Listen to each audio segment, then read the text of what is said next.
Well, welcome everybody. It's wonderful to see you and to be able to be a part of this. Today, the topic is you are God's art. You are God's art. Not only are you God's masterpiece, but what you produce could also last forever as long as it meshes interchangeably with God's creation. Now, we've all seen children's artwork prominently displayed on the fridge with magnets, and it's usually removed and replaced by their next colorful or seasonal finger-painted masterpiece. And really, the really great pieces get filed away only to be unearthed one day like some great geologic find some 20 or 30 years later by the same kid who finally grew up. Well, my sister found and handed me an inch-thick file, thick of my childhood drawings. Now, my mom had saved these for over 50 years. And these would have been what my mom thought at the time as being my very best work. And being the son of a skilled oil painter and an elementary school art teacher, the grandson of a prolific artist and silversmith, and the brother of a sculptor, I was hopeful I would not be disappointed when I opened that file. But I was surprised when I opened the packet and saw my life's work had lacked a certain, how you say, ability. Now maybe my creative niche was elsewhere and not in the art world. On the other hand, we've all seen or heard or touched great work or artwork done by masters. Their work moved us, it transported us, it gifted us in some profound way. Even though the sign said not to, I was moved by a perfectly smooth stone sarcophagus at the New York Museum of Natural History. And it was hand carved thousands of years before, and it looked perfect to me. Well, I couldn't stop my hand from gliding along the full length of the cold stone slab.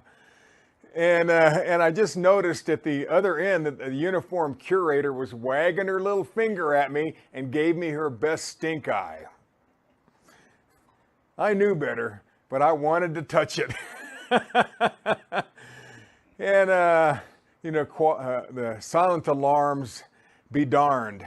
So quality art, be it music, visual, performing, or natural, ties us to an emotion, a culture, a thought, a feeling, a place, or a time. You know, any well done or well placed piece of art or tune or what have you should make you smile or weep or long for, or just feel something. Our lives can have a similar effect on other people too, because you are God's art. In my early 20s, I was already married and I had a son, and I thought that before I went off to this theology school I was interested in, I would become a machinist. So I went to tool and die school and got certified there, and I loved to work with my hands, and in tool and die, I realized that I also liked and was sort of good at trigonometry. I'd never noticed that before, and you need that if you're going to be a good machinist. Well, my first boss in that business came over to me just moments before I'd completed my first job, my first piece that I'd ever made, which looks something like this. And I was holding up just a block of 440 stainless that's used to hold tools, to make other tools.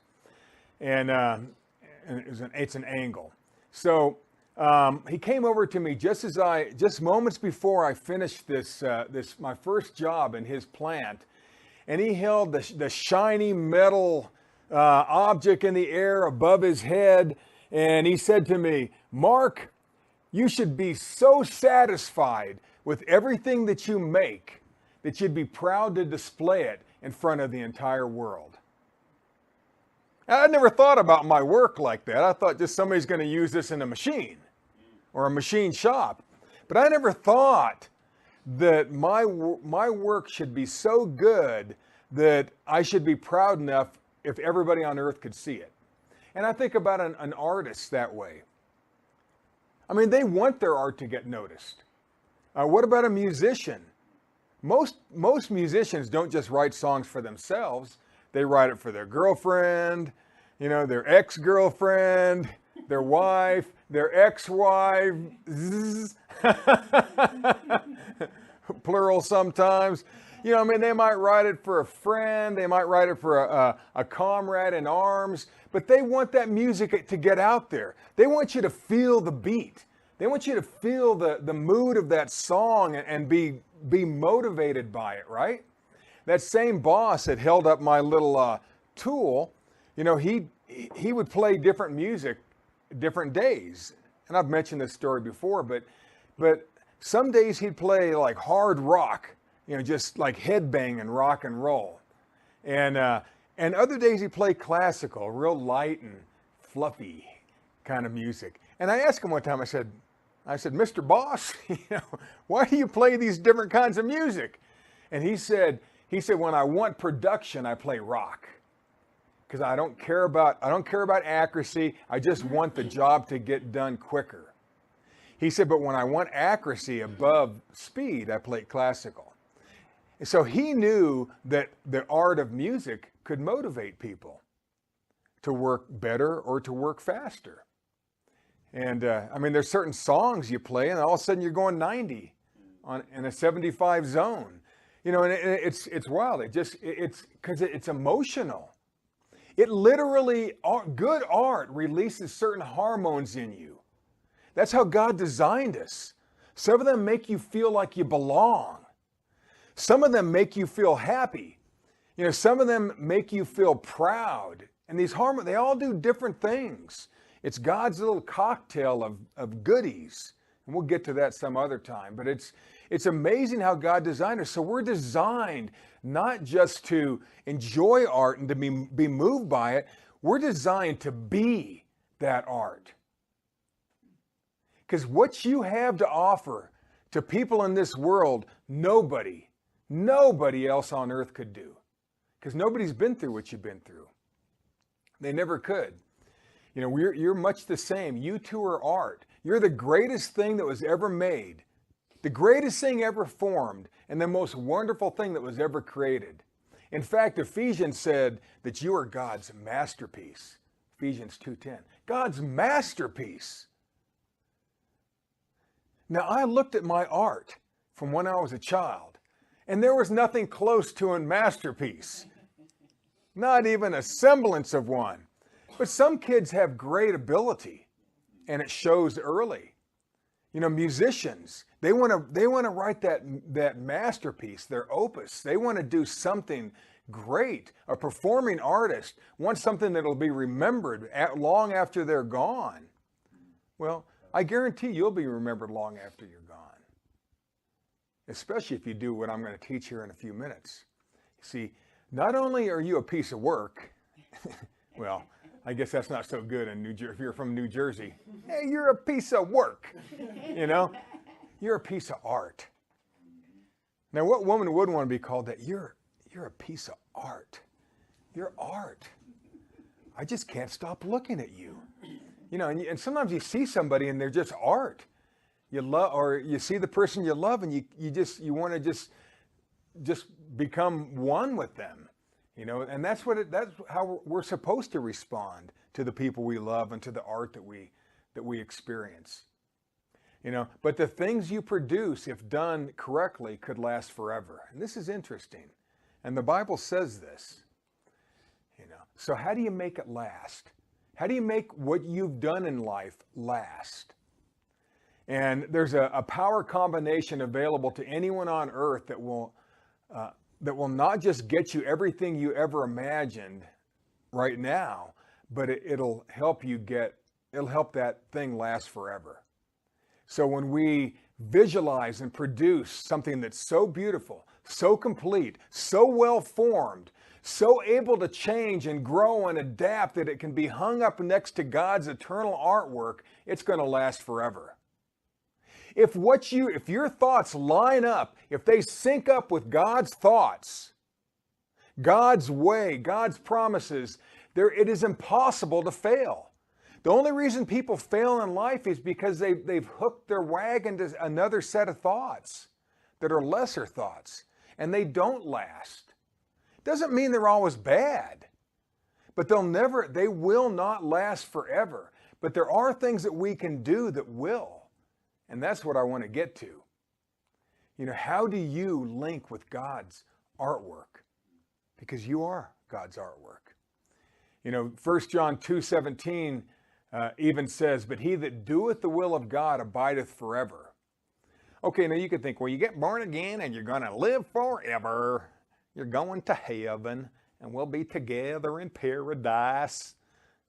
Almost gives me the jitters just to even talk like that. But, he that doeth the will of God abideth forever. But this will mean something totally different in a minute. See, your vision, the vision that you have of yourself, the vision you carry, within you can last forever. It will absolutely mold your reality. You ever known somebody who says things like, I guess I'm just not good enough? You ever think that? Well, the answer is right in that statement. That's what you're going to receive. If that's deeply rooted, if that's the artwork you're painting, is that you're not good enough, what do you think the universe is going to afford you? Not good enough. It's really not rocket science. What you give is what you receive. Cast your bread upon the waters, and many days it comes back to you. It's all through the Bible. What you put out there, you get back. What you give, you get. Everybody, every networking group knows this. The more you give, the more you receive. So how to produce things that last. And what I'm going to teach you is probably never been taught this way before, maybe for good reasons, but be mindful of the meanings behind words. Now see, about the same time that Paul wrote the book of Hebrews, about 54 AD, the Apostle John wrote 3 epistles that bear his name. 1st, 2nd, and 3rd John. And Thessalonians had been circulating for about a year at that time. And that was really the first epistle that Paul ever wrote. And it talks a lot about heaven and Christ coming back and the hereafter kind of thing. So people were curious about this. People had heard about heaven and paradise and all that, but then all of a sudden this letter comes out and it starts saying it is absolutely going to happen. And so now John follows up with this at the same time Hebrews was written. So there's a lot of word going out into the world at that time. And they would take these handwritten letters, recopy them, and pass them off to all their friends who would recopy it. It would just spread around the known world that way at that time. The Roman Empire, should I say. And so these have been circulating for about a year, and the early believers are still trying to understand and grasp this concept of life after death. What does it mean? What is the return of Christ? What is the gathering together? What is the resurrection of the just, the unjust? What are these things? What's going to stick in my life and what's not going to? What's the point? Why do I spend all this time trying to be so good? And bad stuff still happens to me. There's people asking themselves that right now, some of these victims of these hurricanes that are happening. Why do bad things happen to good people? Good question. 1 John chapter 2, verse 16. We're going to share basically 2 verses, but I'm going to break this down a bit.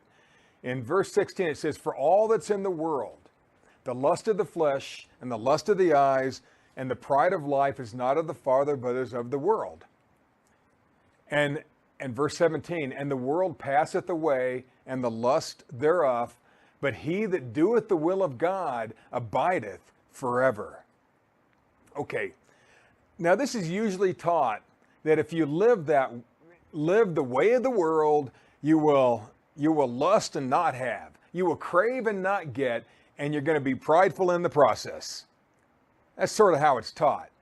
And you're informed in no uncertain terms that anything you produce while exhibiting these behaviors is not godly and will come to an abrupt end.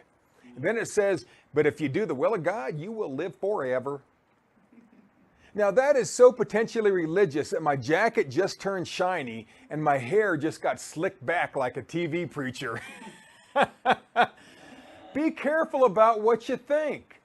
We've all been taught so many things by so many different preachers and denominations, and I mean, it's hard to know what's right or wrong. Gosh, one of the hardest things to do is change religions. Super difficult, because a religion is a belief system. A belief system is a value system, that's hit its peak. It's visualization run amok. It's what you visualize so much that it becomes, or that you become it. That's belief. So it's big. You see, so what does it mean to do the will of God? What is lust? What does it mean here? We all know what we think it means. Lust. What's pride? We all think we understand pride. He's prideful. He's too prideful. I don't like that guy or that girl, Or for the matter, what is the world? Well, the world is anything that's not God. Okay, well, that's one definition. But remember, the truths that we think we know may be our greatest weakness. The truths that you think you know may be your greatest weakness. Let's break it down a teeny bit. For all that's in the world, the lust of the flesh and the lust of the eyes and the pride of life is not of the Father, but is of the world. Now, first off, what's the world? Well, is it a reference to the good, the bad, or both? But I think it's even simpler than that. The word in the Greek is the word cosmos. Now, when you say cosmos, does it mean the same thing as the world to you? No, it didn't mean the same thing to the first century people either. Okay, just somebody thought, I'm going to put the word world here instead of cosmos. Now, it doesn't necessarily mean the world run by the devil. It doesn't, but it means orderly arrangement. Cosmos, orderly arrangement. It's the perfection of God's universe. It could also be translated God's decoration. Here the word world is good. It's perfect. It's orderly and lovely to behold. The world is art. It's God's art. Look how perfect it is. The word for lust in the Greek means to set one's heart upon. That's many times used in a negative sense. It depends on how the translators translated it, you see, but it's not always. It means to set your heart on something, to long for a person, to long for a place, to really want that thing, to desire an outcome. Today, people call it goal setting or visualization. Now, is that always evil? No. Every goal is not evil. Every time you visualize something doesn't mean it's evil. That's all that word lust means in the Greek, is a desire. Now, could it be negative? Yeah. Could it be positive? Yeah. The same word is used in Matthew 3:17, and it says that many prophets and righteous men have desired to see those things which you see and have not seen them, and to hear those things which you hear and have not heard them. So the prophets of old, they caught a glimpse. In their mind, they pictured of what possibly, they desired to know what you know. The word desire is the same word as the word lust. Now in 1 Peter 1:12, it even says that God's angels desire to look into the amazing job that you're doing. Imagine angels wanting to know. They're going, yeah, you go, boy. You go, girl. Yes. Yeah, they desire. That's that same word. They're not lusting after what you have. You don't have Michael going, dang, man, look what he's got. Look what Aaron's got over there. Man, Man, you know, I want some of that. All I got is this heavenly stuff.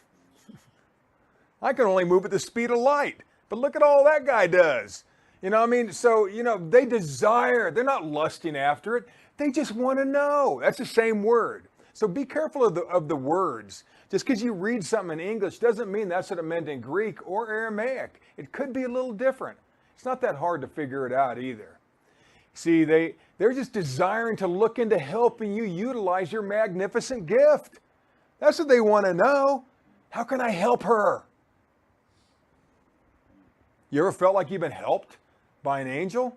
I'd say most people on earth would say yes. Even people who don't believe in God. The flesh means little more than your body. It's meat. It's the human side of you. That's all flesh means. Eyes also refers to vision, but it's not a desire, it's just a vision. It could be mental or physical. We all have vision in our heads at times, just like you can see things. Pride of life basically just means to be a braggart. Okay?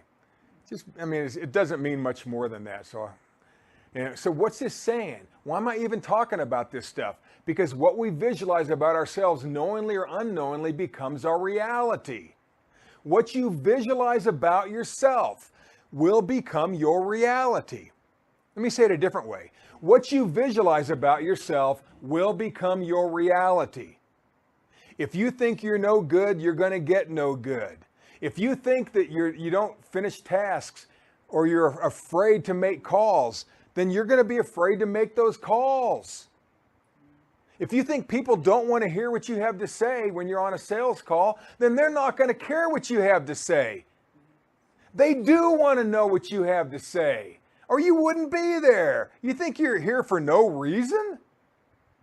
The job you're in, there's a reason you're there. If you don't like it, find another one, but there's got to be a reason. Life is much bigger than we're seeing it.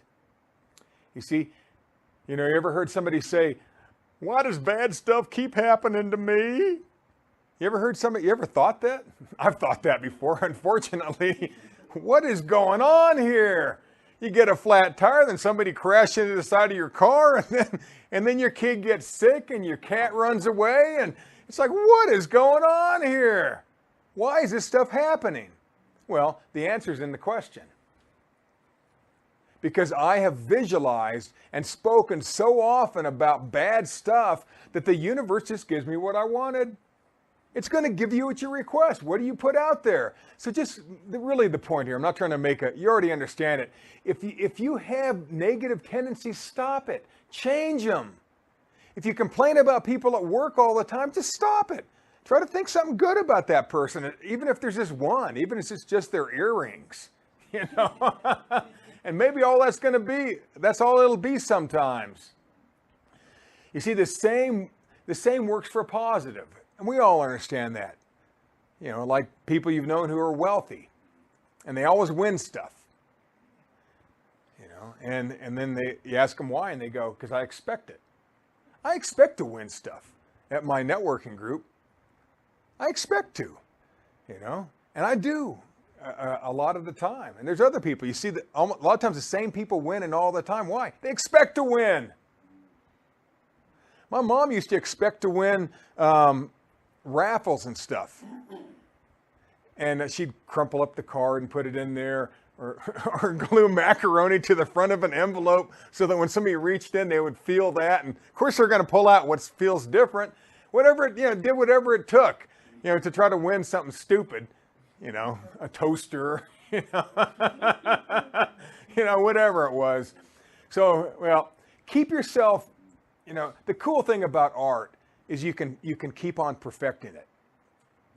Like a masterpiece, you think Michelangelo was ever totally happy with his artwork? Probably never. A musician, gosh, if it tries that sound, they're always trying something different. They make a different album with the same set of songs. You ever seen that? They do the same songs, but differently. I never like them, but they do. They're trying to figure it out. Keep yourself moving closer to the perfect life that you visualize. Keep perfecting yourself. Oh, I don't like that. Do a little brush stroke in your mind, you know. I can't believe I said that. I can't believe I thought that. Get me some white out. You know, I'm going to change that thought. It's hard to do. It's a continuous renewing of the mind. It never ends. It's a continuous, it's the rest of your life. You're going to be working on you who are God's art. You just keep perfecting it and perfecting it and perfecting it and working it and making yourself better. If you did that every day, in a year, you think you'd be the same person? If every day you pushed your best and your hardest to better yourself that day, what will you be in a year? What will you be in a week? My gosh, that's sort of what this is going to get to. See, the opposite side of that, oh wait, let me get to this first. The word of the world there in that verse means that it's originated from a source other than God. Now there's your key. Things are going to disappear if they're from a source other than God. It doesn't mean that they're evil and you're going to hell. It just means they're not going to last. It's not the best thing for you. It's not the best thing to put in your mind. You ever said something and you couldn't take those words back? You let it slip out and then it's like, oops. And you can tell your wife you love her 100 times, but if you tell her you hate her one time in that day, what's she going to remember when you go to bed? But dear, I told you I loved you 99 times. Yeah. She'll be wagging that finger and giving you the stink eye. It don't work that way. So next day you don't say that thing. And you get better and better and better and better and better. You see, the opposite side of that is, our actions, if our actions line up with the orderly universe of amazing things that God has given us, we will absolutely prosper in that thing. Those are things that will last forever. If your words and your thoughts, if they mesh perfectly, if they sync up perfectly with the Word of God, it is impossible to fail. It's impossible. It has to work. Why would God have promised? You see, the Creator has already supplied our need. All we need to do is find a way to sync our vision with His vision and then take appropriate action. Because it talks about those that do the will of God. All this before is about thinking. Now, can thinking change a life? Yeah. Oh, yeah. You see the athletes all the time in the Olympics, right? Thinking through their routines and they're going through the whole thing in their mind. The race, they've run that race 100 times. They've swam that race 1,000 times. Michael Phelps, I think in Beijing Olympics, one time his goggles filled with water and he couldn't see. But you know what? His coach before had turned all the lights out, not that day, but in his practice at times, so that he had to swim and do his routine in total darkness. So he just went back to his training. He'd done it 1,000,000 times already. He knew exactly how many strokes before he touched that wall and kicked back off. And I think he set a record that time. But because he'd already visualized it in his head 1,000 times. And he practiced it. So it's vision and doing, not just vision. The next verse takes it home. And the world passes away and the lust thereof, but he that doeth the will of God abideth forever. The world passes away sounds a bit apocalyptic, but it really isn't. Again, the word for world means orderly arrangement. The decorations of God is a fun way to think of it. This whole universe is just God's decorations. Don't you like seeing the stars sometimes? Or those of you who've lived in Alaska, the Aurora Borealis. People, how do you explain that? I've only seen it in pictures and I can't explain it. But there's things you've seen. The eclipse some of you went and saw, recently. There's no words that can really describe how people felt. People wept during it. Why? It's art. It's art. It's God's art. It's a sign. See, the world passes away. See, if God decorated your house, would it look great? Just think. My wife decorated ours and it looks pretty great. But imagine if, well, I guess God probably had his hand in there somehow, I'd like to say. I better say. Or I'll get the stink eye and a wagging finger. See, the world passeth away doesn't mean to disappear. It means to lead along from beside, like somebody leads a horse. The world passes away. What it means is it just keeps moving. With you, without you, or in spite of you. Like my coaches used to say. You see? The world's just going to keep moving. It's going to keep moving. It doesn't care about you. It's just going to keep moving. Like leading a horse by walking next to it while holding the reins. That's what that world passes away. The world just keeps moving. It just keeps moving. It keeps changing because it has to keep adapting in order to keep its bad stuff going. I mean, just think. I was at a garage sale yesterday. And not that I like them, but I saw something I wanted to buy for somebody who's here. And this guy pulled out this flip phone. He's an old fart about my age. And the other guy goes, "You too? You know, I thought I was the only one in the world with a flip phone." He said, "No, I pay $25 a month." This guy's driving a Mercedes. A Mercedes. And he's using a flip phone. He goes, "I don't want to do all this stuff." Leave that to the kids. And I had my iPhone 6 was humming in my pocket at the same time, you know. I don't even have the 7 yet, but I will get it. You know, I like doing that stuff, you know, but everybody's different. You see, the things of the world, a few years ago, nobody could imagine an iPhone or a smartphone. You know, remember texting when it was new? It's like, man, this is crazy. You know, you had to do the buttons on there 3 times and, you know, it took forever, you know. But now it's like normal. People run into telephone poles, you know, because they're not paying attention and to other cars. Okay, enough on that. Finally, doing the will of God lasts forever. That's really what this is, what the whole point of this is.